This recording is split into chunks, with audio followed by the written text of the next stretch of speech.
This morning, the National Workers Union is speaking to Comrade Roland Sutherland, President of the Transport and Industrial Workers Union at the head office, Eastern Main Road, Laventille. Good morning to you, Comrade Sullivan. Good morning. Sutherland, thank you for giving us this interview. You have just signed a collective agreement with the MTS covering the period 2008 to 2011. What are the highlights of this agreement?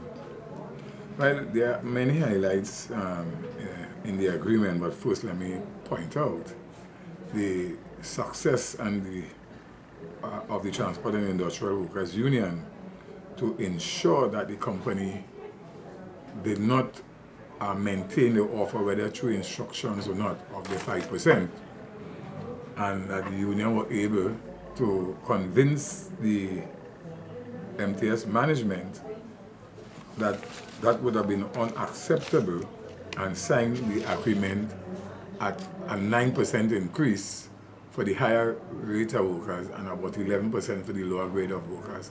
And we consider that to be one of the highlights because, as you will know, the Joint Trade Union movement had decided that we were not prepared to accept any 5% wage increase.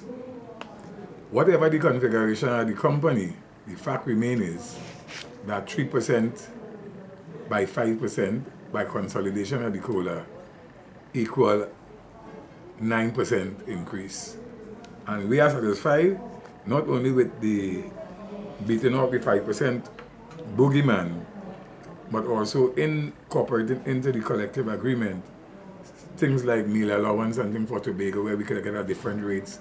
Like in Trinidad it's $35, but in Tobago it's $40. We were able to maintain that philosophy that Tobago is more expensive to live in than in Trinidad. So that is also one of the highlights. And overall, I think the union is satisfied that we have some successes in that agreement, specifically not bowing to the 5% and accepting and signing off on a 9% average agreement, which was placed on the table on the 27th, I think, of February, and that was long before any signing by the OWTU. So the OWTU signing did not influence the 9% at the Transport and Industrial Workers Union and MTS. How many workers are affected by this agreement in terms of categories and bargaining units? It's an overall overview. Well, we have 3 bargaining units, approximately 2,000 workers in the 3 bargaining units, which is bargaining unit 1, bargaining unit 2, and bargaining unit 3. The configuration of the bargaining unit 1 is mainly maintenance technician 1s, building supervisors, groundsmen, agriculturist people, that type of person, which is the biggest bargaining unit. Right? In bargaining unit 2, you have more the supervisors, coordinators, and those type of persons. In bargaining unit 2, some clerical workers also.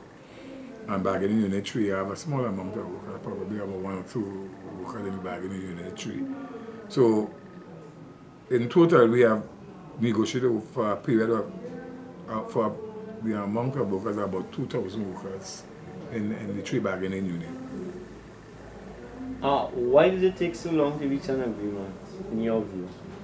Well, firstly, and I want to be honest, I want to answer this honest question. When the PNM was in power, the PNM position was strictly 001. Because of the coming together of the trade union movement, who was assisting the PSA at the time, right?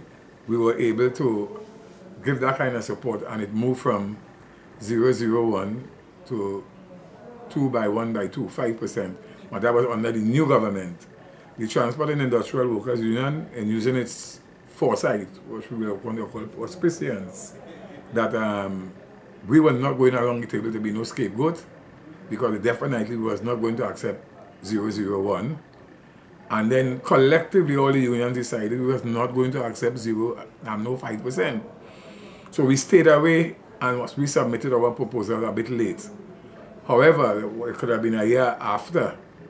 When we started proposals, a matter of fact, we had to take certain actions to force the MTS to start the negotiation. So they too were under instructions from their superior that is nothing more than 5%. And having to convince them that we wanted to start the negotiation and we're not prepared to accept any 5%, they have us to get instruction from their superiors. And it took them quite a while because it's backward and forward. What we recognize happening in that period is that the Public Sector Negotiation Committee was out of the way, which was under the PNM. But what it was replaced with is an interministerial committee and more a direct interference by the politician in terms of the Prime Minister and some of the statements made by Dukaran and them that the government could not afford to pay more than a 5% increase, and therefore that is why the word cap came up, a cap of 5%. The MTS management has to go backward and forward, right, saying that they cannot go above what they was told. However, they came under tremendous pressure from the workers with some of the, what I would call, not open protest, but protest that could have caused the company to face some humiliation and embarrassment. And when we met on the 27th, the company did move its position and lay on the table a sum of 9%. So the delay mainly is because the union did not want to be a scapegoat or a guinea pig under the PNM government. And the company under the new government had an instruction not to pay more than 5%. So they had us to have their discussions backward and forward, which took a very, very long time.